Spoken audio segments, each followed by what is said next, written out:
Allahumma salli wa sallim wa barik ala hadha nabiyil karim nabina Muhammadin sallallahu alaihi wasallam wa ala alihi wa ashabihi wa junudihi wa ansarihi wa man jahada fillahi ila yaumiddin.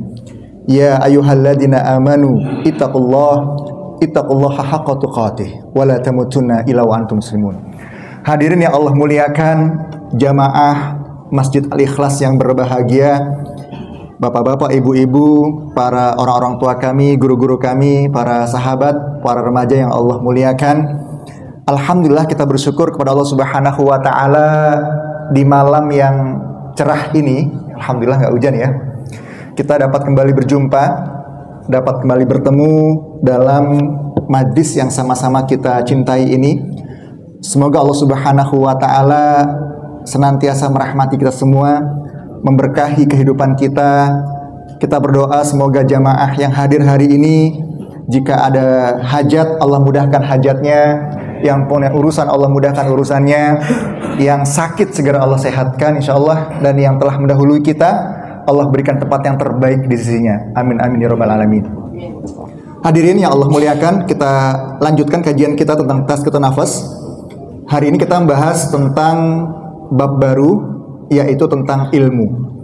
Mungkin Bapak Ibu sekalian sudah banyak mengikuti kajian ataupun materi tentang ilmu ini. Kita akan mencoba melihat dari sudut pandang tazkiyatun nafas, yaitu bagaimana ilmu yang kita miliki ini mampu mengantarkan kita menjadi seorang hamba Allah yang selalu bisa membersihkan hati dan jiwa kita dan meningkatkan ketakwaan kita kepada Allah Subhanahu wa taala. Seperti biasa, untuk materinya bisa Bapak Ibu download di link yang sering kami share, bit.ly kajian Al-Ikhlas. Bagi Bapak Ibu yang butuh materinya, ada di sini, kajian Al-Ikhlas. Hari ini kita membahas tentang ketinggian ilmu, judulnya. Bismillahirrahmanirrahim. Adapun tujuan kita pada materi ini, yang pertama yaitu Bapak Ibu sekalian akan mengetahui kedudukan ilmu di hadapan Allah Subhanahu wa taala. Sehingga orang-orang yang memahami ini akan berusaha untuk menghiasi hidupnya dengan ilmu. Bahkan mereka akan bersemangat untuk terus mencari ilmu, tidak hanya di bangku formal SD, SMP, SMA, kuliah, namun mereka juga akan haus akan ilmu yang membuat mereka selalu naik kelas. Yang kedua, kita bersemangat dalam mencari ilmu, baik itu formal maupun informal. Yang ketiga, kita mengetahui cara menuntut ilmu yang baik, begitu. Yang keempat, kita mengetahui adab dalam mencari ilmu. Berikutnya, kita mengetahui penghalang-penghalang dalam mencari ilmu. Ada orang yang ilmunya banyak, tapi ternyata nggak semakin meningkatkan takwanya kepada Allah Subhanahu wa taala. Ilmunya banyak, justru orang ini semakin merasa lebih hebat dari orang lain. Ilmunya banyak, tapi justru orang ini malah bikin onar ya. Jadi kalau orang ini ada, itu orang pada resah ya, pada merasa terganggu. Nah, ini kita akan lihat bagaimana penghalang-penghalang ilmu ini ternyata penting kita ketahui. Dan yang terakhir, kita akan mengetahui cara menggunakan ilmu kita untuk mendekatkan diri kita kepada Allah Subhanahu wa taala. Nah, nanti silakan Bapak Ibu lihat di materi sudah ada poin-poinnya. Kita mulai dari mengapa kita harus mencari ilmu. Bapak Ibu sekalian, pernahkah Bapak Ibu, mungkin kalau di sini jamaah di sini sangat familiar dengan Rawabadak Utara. Pernahkah Bapak Ibu dari Rawabadak Utara pergi ke arah Semper? Pernah ya? Jalurnya sudah hafal atau masih meraba-raba kira-kira? Sangat hafal. Ada yang lewat alur laut, kemudian tembus sampai di jalan raya ya, Semper, kemudian belok kiri tembus ke Semper. Ada yang lewat Walang ya, kemudian belok sampailah di Semper begitu. Ada juga mungkin yang muter lewat pelabuhan dulu gitu ya, Jaya sampai juga di Semper gitu. Betul ya Bapak sekalian ya. Ala kulli hal kita tahu arah menuju Semper. Sekiranya Bapak Ibu akan berangkat ke sana dari sini, dari Al-Ikhlas, tiba-tiba ada orang, Pak, yuk ke Semper yuk, ayo.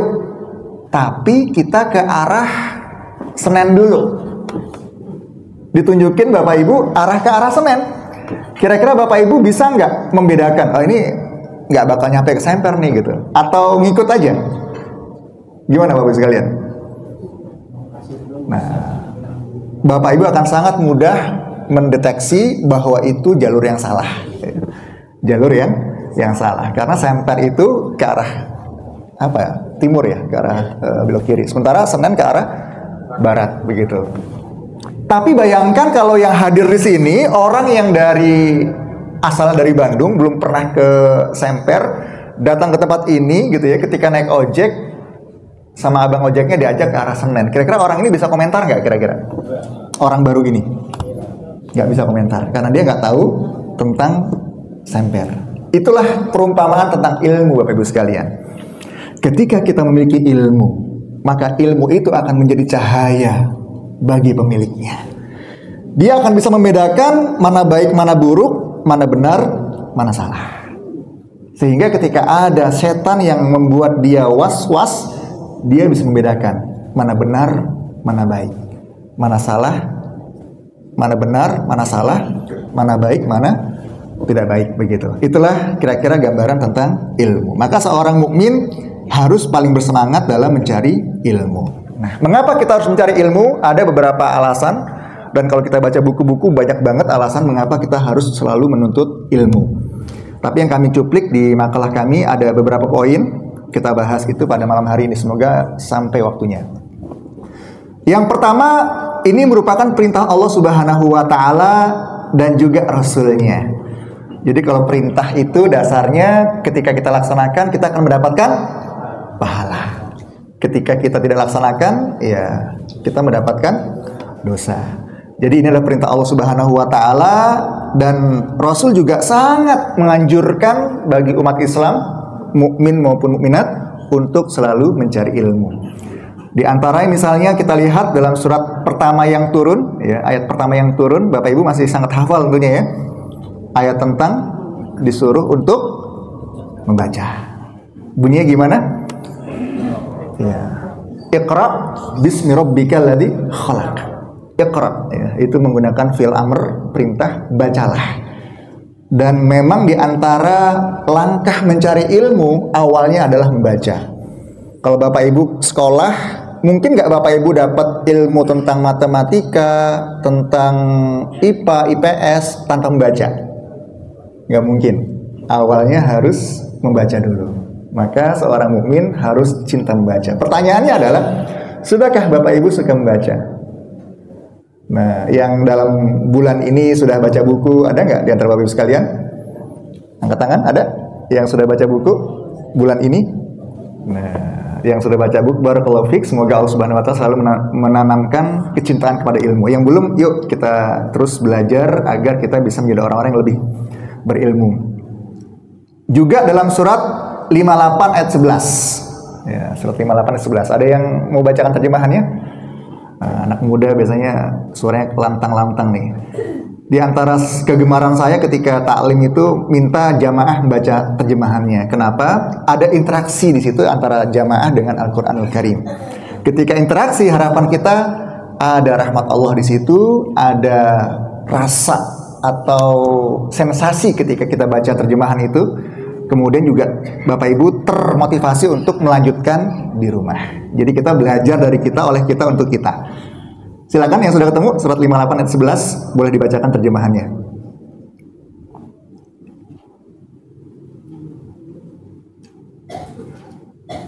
Sudah ketemu? Iya.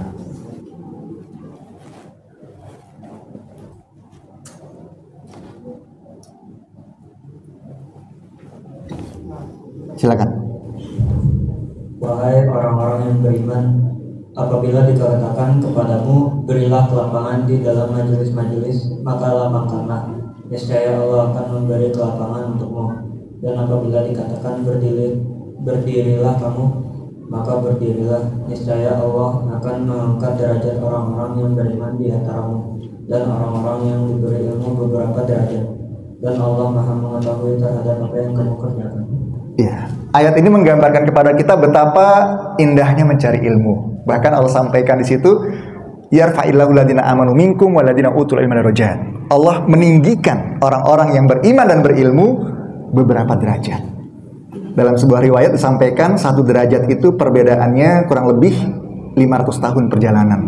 Satu derajat. Jadi kalau Bapak Ibu misalnya mencari ilmu, Allah muliakan dengan 3 derajat, ada yang 4 derajat misalnya, gitu kan. Perbedaan satu derajatnya itu kurang lebih 500 tahun perjalanan. Kalau dari sini ke Mekah naik pesawat berapa jam Bapak Ibu sekalian? 9 jam, masih dekat ya. Bayangkan 500 tahun perjalanan, seberapa jauh tuh jaraknya. Nah, itulah diantara kemuliaan orang yang beriman dan berilmu. Maka seorang mukmin harus selalu bersemangat dalam mencari ilmu. Dalam hadis, banyak banget hadis yang bisa kita temukan upaya Rasul untuk memotivasi kita mencari ilmu. Di antaranya bagaimana mencari ilmu itu ya, bagi seorang mukmin dari mulai lahir sampai liang lahat. Jadi nggak ada istilah berhenti. Mas, saya sudah sepuh mas, saya sudah lulus S1, S2, S3 bahkan. Nggak hanya dalam bangku formal, tapi juga non formal. Itulah keutamaan mencari ilmu. Ketika Bapak Ibu di taklim misalnya seperti ini, bagian dari mencari ilmu. Bapak Ibu misalnya ikut kajian-kajian di tempat lain, bagian mencari ilmu. Bapak Ibu sekolah lagi misalnya, bagian dari mencari ilmu insya Allah. Nah itulah yang pertama mengapa kita mencari ilmu. Ini merupakan perintah Allah Subhanahu Wa Taala, dan setiap perintah kita laksanakan mendapatkan pahala. Ini yang pertama. Yang kedua Bapak Ibu sekalian, bahwa ternyata kedudukan ilmu orang yang berilmu di sisi Allah itu berbeda dengan orang yang tidak berilmu Bapak Ibu sekalian. Jadi beda banget begitu. Nah, yuk kita lihat dalam surat 39 ayat 9, Az-Zumar ayat 9. Allah di situ memberikan sebuah statement bahwa orang yang berilmu itu nggak sama dengan orang yang tidak berilmu. Nah, kita lihat bagaimana Allah memberikan penegasannya di situ. Nah, di makalah kami ada beberapa ayatnya, nanti Bapak Ibu bisa kulik-kulik lagi ya di makalah tersebut. Tapi yang kita bahas satu ayat saja. Bagaimana Allah menggambarkan perbedaan orang yang berilmu dengan orang yang tidak berilmu. Silakan. Apakah kamu orang musyrik yang lebih beruntung, ataukah orang yang beribadah pada waktu malam dengan sujud dan berdiri karena takut kepada azab akhirat dan mengharapkan rahmat Tuhannya? Katakanlah, apakah sama orang-orang yang mengetahui dengan orang-orang yang tidak mengetahui? Sebenarnya hanya orang yang berakal sehat yang dapat menerima pelajaran. Nah, jadi ayat ini menggambarkan kepada kita nggak sama orang yang beriman, orang yang berilmu dengan orang yang tidak berilmu. Suatu ketika saya pernah merasakan gatal-gatal ceritanya, gitu. Gatal-gatal saya pikir nih kenapa nih gatal-gatal gitu kan? Apakah saya kena serangga atau kena binatang tertentu sehingga gatal-gatal gitu kan? Akhirnya sampai merah-merah gitu kan ya?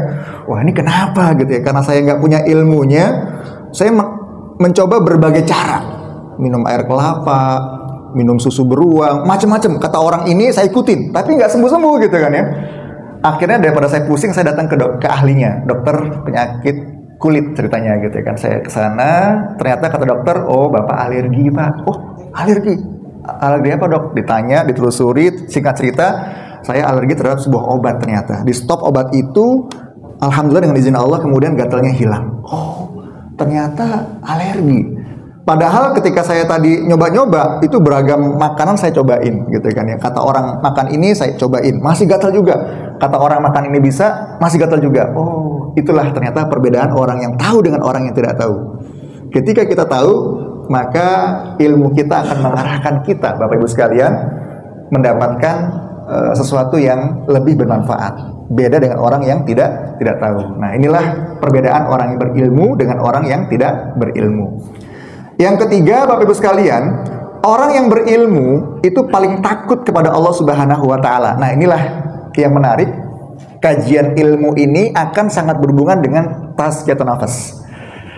Orang yang berilmu itu akan sangat takut kepada Allah Subhanahu wa Ta'ala. Masih ingat Bapak Ibu sekalian ketika kita bahas pada pertemuan sebelumnya bahwa manusia itu terdiri dari ruh, ada jasad. Nah, kemudian digabungkan menjadi jiwa. Masih ingat ya, materi sebelumnya, ini sangat berkaitan. Ruh, Allah Subhanahu wa Ta'ala langsung membriefing di surat 7 ayat 172. Nah, Kemudian jasad sudah Allah siapkan. Jasad di bumi ini begitu. Ketika Allah kemudian tiupkan ruh kita ke dalam rahim ibu kita, jadilah sebuah jiwa di situ. Nah, jiwa ini kemudian ya dikendalikan oleh hati. Nah, masih ingat ya materinya ya. Nah, hati ini Bapak Ibu sekalian kemudian akan melahirkan yang namanya iman, ilmu, dan amal. Nah, mana hubungannya orang yang berilmu takut sama Allah Subhanahu wa taala? Nah, orang yang berilmu itu akan menggunakan pikirannya dan juga hatinya. Dan ketika mereka terkoneksi antara pikiran dengan hati, mereka akan kembali kepada Allah Subhanahu wa taala, sang pemilik jiwa. Dalilnya mana, Mas? Surat 3 ayat 191. Nah, bagaimana Allah sampaikan di situ bahwa orang-orang yang berakal, ulul albab itu orang yang selalu memperhatikan penciptaan langit dan bumi. Kemudian mereka tidak hanya mengingat Allah, mereka juga berzikir. Yuk kita lihat dulu. Apa yang membuat kita berbeda manusia dengan makhluk lain, Bapak sekalian? Ada yang tahu apa perbedaannya? Yang membuat manusia berbeda dengan makhluk lain adalah akal. Nah, akal inilah yang membuat kita berbeda. Akal ini yang membuat kita berbeda. Kalau ada manusia yang nggak berakal, maksudnya tidak menggunakan akalnya, dia nggak berbeda dengan hewan. Maka manusia perbedaannya adalah di akal. Kita lihat dalam surat 3, 190 dan 191. Nah, silakan yang sudah ketemu, yuk kita bedah di situ. Ingat ya, perbedaan manusia dengan makhluk lain adalah di akalnya. Bahkan akal yang membuat kita lebih mulia dari makhluk lain. Nah, sekarang kita lihat bagaimana Allah menyampaikan di surat 3, 190 dan 191. Sudah ketemu? Ya, silakan dibaca terjemahannya, boleh?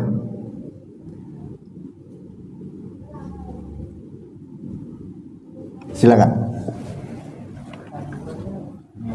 Ya, Ali Imran 190, 191.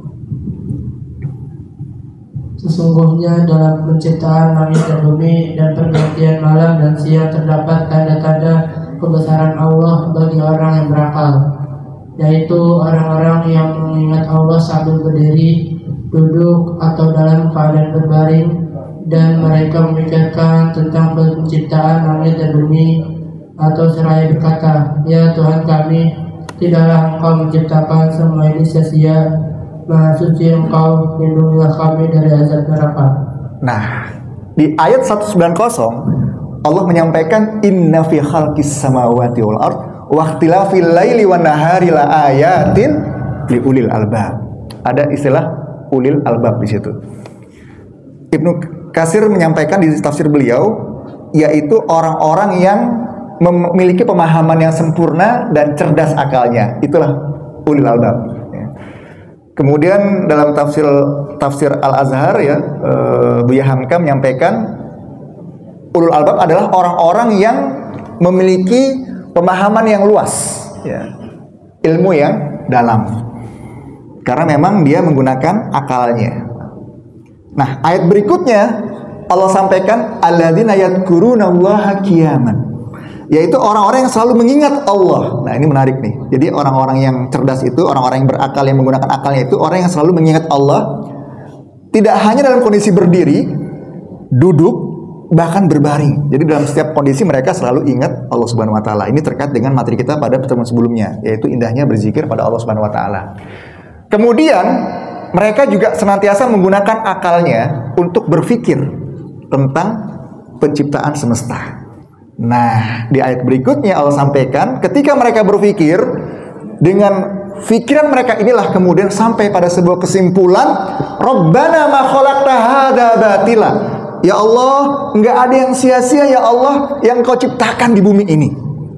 Jadi orang yang berilmu itu Bapak Ibu sekalian sampai pada sebuah kesimpulan, enggak ada yang sia-sia yang Allah ciptakan di bumi ini. Termasuk virus misalnya. Kalau ada orang yang mengeluh tentang COVID, ya, virus COVID, ada kan orang yang mengeluh, kenapa sih 3 tahun kita kena COVID? Jadi ceritanya ada orang yang frustasi saat COVID melanda kemarin gitu ya. Sampai kapan kondisi ini berakhir begitu? Ada hikmah di balik COVID yang Allah berikan kepada kita. Ketika Allah ciptakan lalat misalnya, ada hikmah di balik terciptanya seekor lalat. Bahkan Bapak Ibu sekalian, ketika Bapak Ibu menghadapi setiap ujian dalam kehidupan, ada hikmah di balik ujian itu. Hikmahnya apa, Mas? Saya mendapat ujian yang begitu luar biasa, Mas.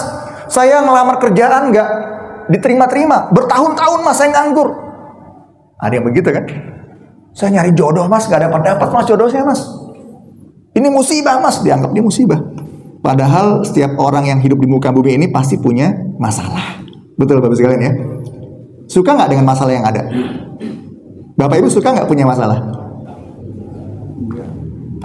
Kebanyakan orang nggak suka. Kebetulan saya sering mengajar training tentang problem solving, ya, bagaimana menyelesaikan masalah begitu. Hampir mayoritas peserta training itu nggak suka dengan masalah. Tapi tahukah Bapak Ibu sekalian, masalah membuat kita naik kelas. Karena otak kita ini bekerja, dia terangsang dengan adanya masalah. Ketika ada masalah, kita terangsang untuk menyelesaikan masalah itu, dan ketika selesai masalah itu, maka kita naik kelas. Masalah itu di kemudian hari mudah kita hadapi. Dan Allah sangat baik memberikan kita masalah. Bapak Ibu bujangan, punya nggak masalah? Punya. Bapak Ibu menikah, punya masalah? Punya. Bapak Ibu punya anak, punya masalah? Nambah lagi masalah. Permasalahannya, masalah pasti nambah, Bapak Ibu sekalian. Ini masalah ya. Yang kanan, ini adalah ilmu. Ada orang yang ketika belum nikah punya masalah. Mungkin ilmunya cukup untuk menghadapi masalah itu, jadi nggak ada masalah. Punya pasangan, nambah nggak masalah? Nambah. Ilmunya nambah nggak? Iya, kadang nambah. Oke. Ketika ada masalah, nggak ada masalah. Punya anak, nambah nggak masalah? Nambah. Di kantor naik jabatan, nambah nggak masalah? Nambah. Ilmu kita nambah nggak kira-kira? Belum tentu. Ya, saya ketemu sama seorang klien, dia sudah menikah 30 tahun. Dia cerita tentang permasalahan keluarganya. Ketika saya tanya, Bapak berkomunikasi dengan istri begitu, Pak? Iya, Pak. Jadi dia ini ketika berkomunikasi dengan pasangannya, ini orangnya to the point, begitu ya. Padahal wanita itu kan mayoritas dominasi adalah perasaannya. Ada ilmunya cara kita berbicara dengan wanita. Maka wanita ini disampaikan sebagai seperti tulang rusuk. Tulang rusuk itu kan bengkok ya. Kalau dia diluruskan dengan keras, jadinya apa? Patah. Kalau nggak diluruskan, dia akan tetap bengkok. Maka bagaimana cara meluruskannya? Dengan kehangatan. Rasul mengajarkan bagaimana kita menghangatkan pasangan kita, bagi yang sudah menikah ya. Nah, saya cermati Bapak ini ternyata nggak menguasai ilmu bagaimana menghadapi wanita, sehingga ya dalam rumah tangganya terjadi cekcok terus begitu. Tuh, ilmu tuh. Jadi yang jadi masalah adalah ketika masalah bertambah, ilmu kita nggak nambah. Apa yang terjadi? Gap di situ. Itulah sumber masalahnya. Masalah kita nambah terus, ilmu nggak nambah. Yang terjadi apa kemudian? Gap. Akhirnya kita panik ketika terjadi masalah. Sama kayak Bapak Ibu ketika ilmu agama yang nggak nambah-nambah, sementara kondisi berubah terus. Contoh, Bapak Ibu mungkin belum pernah belajar tentang sholat gerhana misalnya gitu kan ya. Tiba-tiba terjadi gerhana. Bingung nggak ketika sholat gerhana? Bingung karena kita nggak tahu ilmunya begitu. Kita menghadapi politik negara kita. Zaman Rasul nggak ada partai. Akhirnya kita mengklaim partai itu bid'ah. Nah, inilah serunya kalau kita ilmunya nambah terus, masalah apapun kemudian kita menjadi bisa menghadapi dengan sebaik mungkin. Maka hikmahnya adalah ketika Bapak Ibu berilmu, insya Allah hidup itu akan semakin mudah. Nah, jadi orang yang berilmu, Bapak Ibu sekalian, kembali ke sini, adalah orang yang paling takut kepada Allah Subhanahu wa Ta'ala. Tadi ya kita sudah bahas ayatnya. Sampailah mereka pada kesimpulan, Rabbana ma khalaqta hadza batila. Ya Allah, enggak ada yang sia-sia ya Allah, Kau ciptakan di muka bumi ini semuanya. Contoh yang lain. Bapak Ibu pernah nggak kesel sama orang yang orang itu sifatnya berbeda sama kita? Pernah nggak kesel? Jadi dalam sebuah riset, setiap orang itu berbeda, punya keunikan masing-masing. Tapi tahukah kita, di balik keunikan setiap orang itu, ternyata hikmahnya adalah ada orang yang kuatnya dari sisi fisik, tapi akalnya lemah. Ada yang kuat di akal, fisiknya lemah, dan seterusnya begitu ya. Ternyata hikmahnya adalah kita disuruh oleh Allah untuk berinteraksi dengan orang lain agar kita beramal jama'i, bersinergi dengan orang lain. Kita kuat di sini, tapi lemah di situ. Nah, maka kita harus bersinergi atau berkolaborasi dengan orang lain, begitu. Jadi kalau ada orang yang merasa dirinya hebat, kemudian dia sendirian jadi Superman, pernah ketemu sama orang ini? Biasanya orang ini ya akan selalu sendiri, nggak nyunah. Padahal dalam kehidupan berislam kita disuruh untuk berjamaah. Salat sendiri dengan salat berjamaah beda nggak pahalanya? Beda. Ya. Nah, itulah diantara hikmah kalau kita punya kekuatan juga punya kelemahan. Tapi banyak orang yang mengeluh, saya kok lemah di sini ya, gitu ya. Kalau kita berpikirnya masing-masing, Bapak Ibu akan stres. Tapi kalau berpikirnya jamaah, kelemahan saya ditutupi oleh orang lain. Kelebihan saya akan menutupi kekurangan orang lain. Nah, itu diantara hikmah dari berjamaah. Nah, kemudian setelah mereka menyimpulkan bahwa tidak ada yang sia-sia, mereka kemudian berdoa. Apa doa mereka? Subhanaka faqina adzabannar. Ya Allah, Maha Suci Engkau ya Allah, lindungilah kami dari azab neraka-Mu. Maka orang-orang yang ilmunya sampai kepada tingkatan mencintai Allah, mereka takut kepada Allah Subhanahu wa taala. Itulah kira-kira korelasinya antara ilmu dengan tazkiyatun nafas. Ilmu apapun ya, kalau kita dalami dengan baik, nanti ada di lembar berikutnya syarat ilmu itu dengan lisan, dengan hati. Ada orang yang menguasai ilmu cuma di lisannya saja. Dia pandai menceritakan, pandai menjelaskan, tapi nggak masuk ke hatinya. Ilmunya nggak merubah dirinya sama sekali. Nah, maka ada syaratnya nanti di kajian berikutnya. Nah, kembali ke tadi, Bapak Ibu sekalian, ilmu apapun, contoh kita lihat. Ilmu tentang biologi, pasti kalau Bapak Ibu belajar biologi ya. Pernah nggak Bapak Ibu melihat pori-pori? Pori-pori Bapak Ibu sekalian. Ada pori-porinya? Alhamdulillah. Apa fungsinya pori-pori? Ada yang tahu? Apa fungsinya? Banyak fungsi pori-pori. Mengeluarkan keringat ya, menjaga stabilitas tubuh kita. Pernah Bapak Ibu ketemu sama orang yang punya pori-pori? Suatu ketika saya ketemu sama orang yang pernah kena luka bakar. Ya, dia terbakar tubuhnya, akhirnya dioperasi plastik, otomatis nggak ada pori-porinya. Tahu apa yang terjadi Bapak Ibu sekalian? Ketika suhu memanas, orang ini seperti terbakar. Tubuhnya nggak bisa menstabilkan secara alami. Dia panas, tersiksa dengan kondisinya. Ternyata pori-pori kita, Bapak Ibu sekalian, meskipun sederhana seperti ini, ada manfaatnya.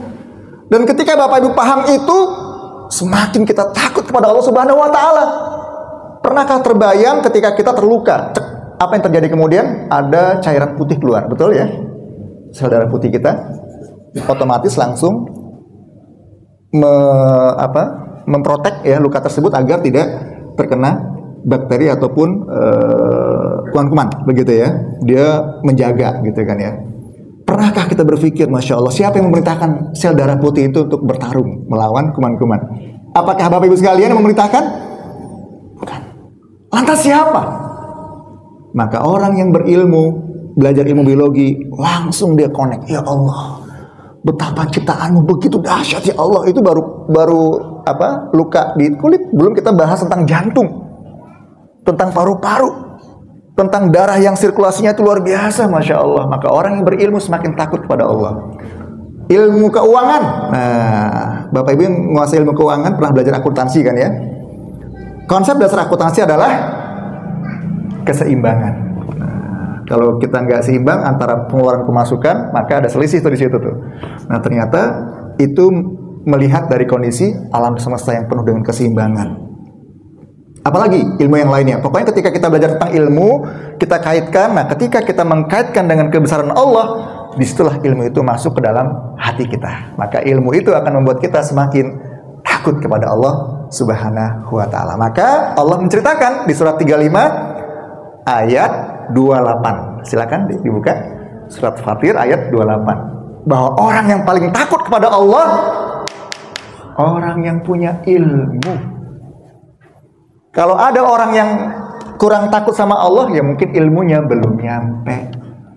Kalau ada orang yang mungkin sholatnya masih merasakan sebagai sebuah beban, mungkin ilmu sholatnya masih belum nyampe, jangan-jangan. Nah, yuk kita dengerin bagaimana Allah memberikan penjelasannya. Silakan. Surat 35 ayat 28.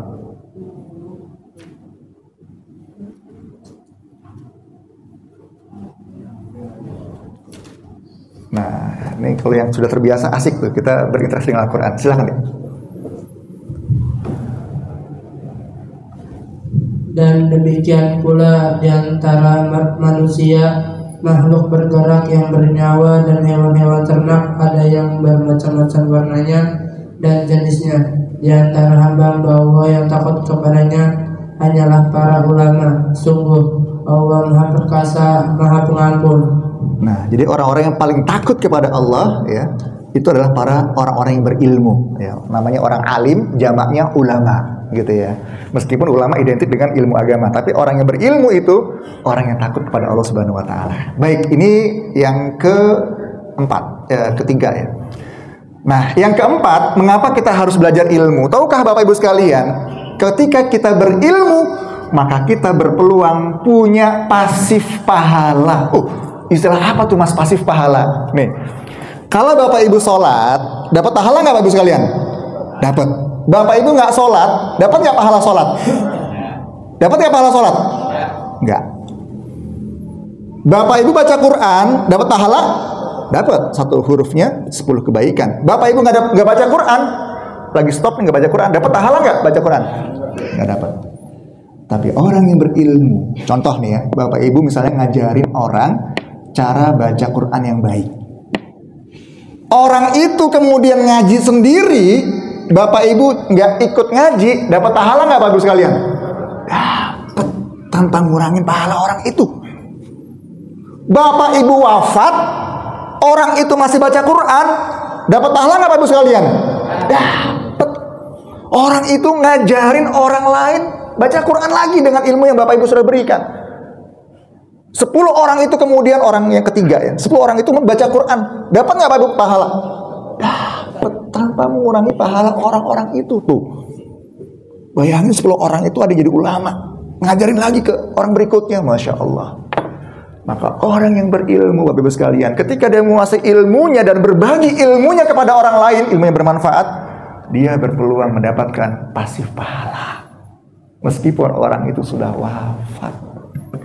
Itulah rahasia kenapa orang-orang yang berilmu itu, ya Bapak sekalian, meskipun orangnya sudah wafat ribuan tahun, orang masih mengenal dia. Masih mengenal orang itu. Karena ilmunya. Ilmu itu mulia. Ilmu dari Allah. Maka orang yang berilmu akan ikut mulia ketika mereka berilmu karena Allah. Nah, ini yang berbeda dengan ibadah lainnya. Tapi kan Mas ada 3 hal Mas yang kalau kita punya meskipun kita sudah wafat terus mengalir. Oke, anak yang soleh. Apakah semua kita punya anak yang soleh? Belum tentu. Ya, belum tentu karena anak soleh itu ya bukan pemberian, tapi hidayah dari Allah kan gitu. Ya. Kemudian yang kedua amal jariah. Apakah semua di antara kita punya amal jariah? Mungkin belum tentu.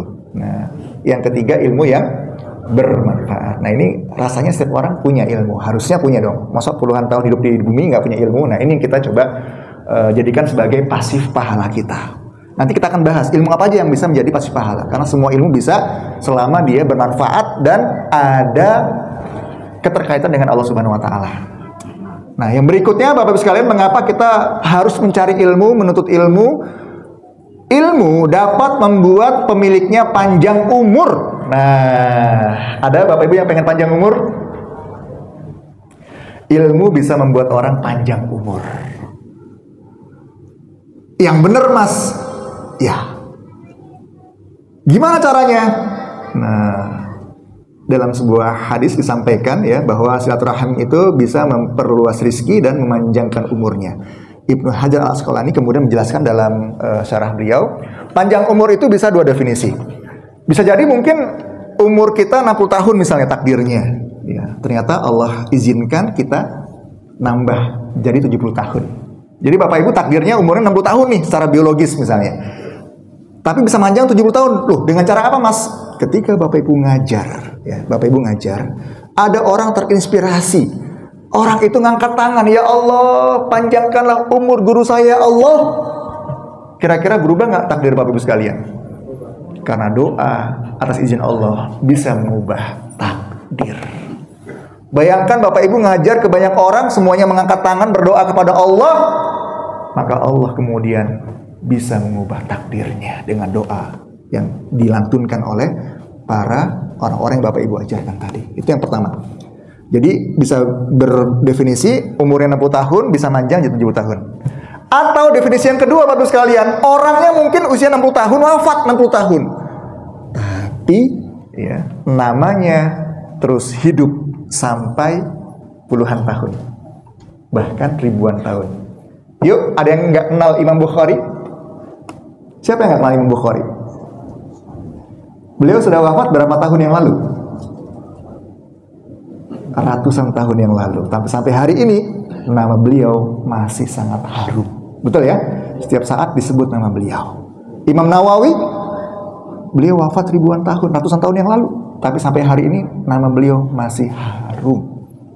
Itulah keutamaan ilmu. Ketika kita punya ilmu bermanfaat, kita ajarkan ke orang lain, maka Bapak Ibu bisa panjang umur. Nah, atau definisi yang ketiga Bapak Ibu sekalian, umur kita mungkin 60 tahun. Tapi kemampuan kita, kapasitas kita seperti orang yang berumur ratusan tahun. Maklum. Itu kalau kita punya ilmu. Baik, maka kalau Bapak Ibu nggak bersemangat mencari ilmu, nah perlu diperbaiki nih semangat kita. Kira-kira begitu. Berikutnya, mengapa kita harus mencari ilmu? Nah, ternyata Bapak Ibu sekalian, kita punya tugas mulia nih di muka bumi ini. Ini luar biasa nih. Yuk kita lihat dalam surat 24 ayat 55. Ini jarang banget dikaji oleh para ustadz. Tapi kalau Bapak Ibu baca ayat ini, renungkan baik-baik, luar biasa. Tersindir kita sama Allah Subhanahu wa taala. Surat 24 ayat 55. Ayatnya luar biasa, ayat motivasi yang membuat kita harusnya paling semangat mencari ilmu, paling semangat memperbaiki diri kita. Yuk kita dengarkan bagaimana Allah memberikan penjelasannya. Silakan.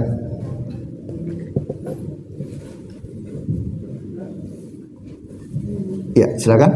Allah telah menjanjikan kepada orang-orang di antara kamu yang beriman dan yang mengerjakan kebajikan bahwa Dia sungguh akan menjadi mereka berpuasa di bumi sebagaimana Dia telah menjadikan orang-orang sebelum mereka berpuasa, dan sungguh Dia akan meneguhkan bagi mereka dengan agama yang telah diridhai, dan Dia benar-benar mengubah keadaan mereka setelah berada dalam ketakutan menjadi amat sentosa. Mereka tetap menyembahku dengan tidak mempersatukanku dengan sesuatu pun, tetapi barang siapa tetap kafir setelah janji itu, maka mereka itulah orang-orang yang fasik. Di sini Allah mengatakan wa'adallahu alladziina aamanu minkum wa 'amilus shalihat. Allah berjanji kepada siapa? Orang-orang yang beriman dan beramal soleh. Apa janji Allah? La yastakhlifannahum fil ard. Berkuasa di bumi ini. Jadi Allah itu akan mewariskan bumi ini kepada orang-orang beriman, Bapak Ibu sekalian. Waris. Nih, kita akan diwarisi oleh Allah bumi ini. Artinya kita menjadi pemimpin bagi bumi ini. Harusnya orang beriman yang memimpin bumi ini. Untuk memimpin, apakah butuh ilmu? Butuh. Contoh, Bapak Ibu diamanahkan memimpin sebuah perusahaan. Butuh ilmu nggak? Butuh, Bapak Ibu sekalian. Saya pernah men-training sebuah perusahaan. Para manajernya itu ketika training mengeluarkan ratusan juta untuk mencetak pemimpin-pemimpin perusahaan. Itu baru sebuah perusahaan. Bayangkan bumi ini yang luas. Untuk memimpin bumi butuh pemimpin yang berilmu. Maka seorang mukmin harus paling bersemangat dalam mencari ilmu. Kenapa? Ilmu itu digunakan oleh kita untuk mengelola bumi ini. Mengelola bumi ini. Contoh, negeri kita kaya raya, Bapak Ibu sekalian. Kita punya tembaga terbaik di dunia yang menghasilkan emas. Siapa yang mengelola? Kita punya nikel terbaik di negeri kita. Punya sumber daya alam yang luar biasa. Siapa yang mengelola? Karena kita nggak punya ilmunya. Suatu ketika saya pernah berjalan-jalan gitu kan ke sebuah daerah, saya ngeliat ada sepatu Nike. Sepatu Nike ini harganya mahal. Wow, apa yang membuat Nike ini mahal? Mereknya. Padahal Nike ini dibuatnya di mana? Di Tangerang. Dibuat di Tangerang, dibawa ke luar negeri, distempel sama dia, cek, dibalik lagi ke Indonesia. Harganya berlipat-lipat. Apa yang mahal di situ? Mereknya. Padahal produksi lokal. Nah, jadi untuk menguasai bumi ini, ya entah itu Bapak Ibu, menguasai bumi bukan berarti kita sebagai raja, ya enggak. Bapak Ibu misalnya jago di marketing, Bapak Ibu sebagai leader, pemimpin di dunia marketing misalnya, Bapak Ibu jago di internet, sekarang siapa yang punya internet? Siapa yang punya software-software yang ada di internet itu? Apakah muslim? Ya, kebanyakan kita hanya sebagai user, pengguna. Yang punya siapa? Bayangin yang punya Google tiba-tiba dia memboikot. Ayo, yang punya akun Google saya tutup semuanya. Bapak Ibu sedih nggak kira-kira? Sedih pasti itu karena semua link kita pakai Google semua tuh. Yang punya Google siapa? Nah, itu ya. Jadi untuk memimpin bumi ini butuh ilmu. Maka kalau kita nggak bersemangat mencari ilmu, kita nggak siap jadi khalifah Allah di bumi ini. Yang berikutnya, ilmu akan menjaga pemiliknya. Kalau Bapak Ibu punya harta, Bapak Ibu punya mobil mewah, diparkir di depan masjid, Bapak Ibu galau nggak kira-kira? Nggak dikunci, Bapak Ibu khusyuk nggak salatnya? Karena Bapak Ibu yang menjaga harta itu. Tapi kalau Bapak Ibu berilmu, ilmu itu yang akan menjaga Bapak Ibu sekalian. Itulah keutamaan ilmu. Nah, yang terakhir ya, ilmu memudahkan langkah kita menuju surga. Rasul pernah berjanji, man salaka tariqan yaltamisu fihi ilman sahalallahu lahu bihi tariqan ilal jannah. Barang siapa yang dia mencari ilmu, menempuh jalan untuk mencari ilmu, maka Allah mudahkan langkahnya menuju surga. Analoginya, Bapak Ibu pengen ke Semper, karena Bapak Ibu sudah hafal jalur ke Semper, mudah, cepat ke sana. Betul ya? Bandingkan Bapak Ibu orang luar kota nggak pernah ke Semper dari Aliklas, lebih lama nggak kira-kira? Lebih lama, bisa kesasar, bisa ditipu orang dan seterusnya. Tapi orang yang berilmu, Allah mudahkan langkahnya menuju surga. Inilah kira-kira gambaran pentingnya kita mencari ilmu. Baik, ada waktu 2 menit. Yuk kita diskusi. Ada yang mau bertanya atau mau diskusi? Saya persilahkan. Mangga, silakan Haji. Kenyataannya negara ini yang terlibat itu banyak salah. Enaknya di mana gitu? Iya. Makanya KS itu berbicara juga di mana gitu. Nah, ada orang yang berilmu tapi salah-salah juga gitu ya. Artinya tersangkut masalah juga. Salahnya di mana? Bapak Ibu sekalian, yang pertama kita pahami bahwa yang namanya manusia tidak luput dari kesalahan. Namanya manusia, insan, nisyan. Artinya apa? Tempatnya lupa. Itulah manusia. Nggak ada manusia yang sempurna. Ada nggak? Nggak ada. Yang maksum itu cuman Rasul. Bapak Ibu punya Pak Yai, punya Kiai, apakah beliau maksum? Enggak. Punya Ustadz, apakah beliau maksum? Enggak. Selama dia bernama manusia, maka dia tempatnya salah. Itu yang pertama kita pahami. Jadi nggak ada namanya manusia itu maksum. Oke. Jadi kalau ada orang yang meskipun dia Ustadz, Pak Yai salah, ya kita maklumi dia manusia, masih manusia bukan malaikat. Itu yang pertama. Yang kedua, boleh jadi lingkungan bisa merubah orang. Ya, lingkungan, saya ketemu sama teman saya yang belum jadi anggota legislatif. Oh, saya kalau jadi anggota DPR saya akan lurus-lurus aja.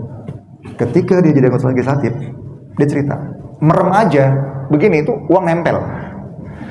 Dia ketemu sama uang miliaran, wajar kalau dia tergoda, ya, miliaran. Bapak Ibu mungkin ada yang pernah lihat uang miliaran, itu bisa menggoda manusia. Jadi lingkungan bisa menggoda, bisa membuat berubah begitu. Jadi kalau ada orang yang berilmu kemudian dia salah, pertama dia adalah manusia, ya manusiawi. Yang kedua mungkin lingkungan bisa merubah dia. Atau yang ketiga, ilmunya nggak nyampe ke hati. Nanti kita akan bahas pada pekan berikutnya. Ilmu itu ada ilmu di lisan, ya dia paham. Yang kedua nyampe ke hati, membuat dia dekat dengan Allah. Nah, ilmu inilah yang membuat dia bisa berubah. Wallahu a'lam bishawab. Baik, demikian yang bisa kita sampaikan pada malam hari ini. Kita tutup dengan doa kafaratul majlis.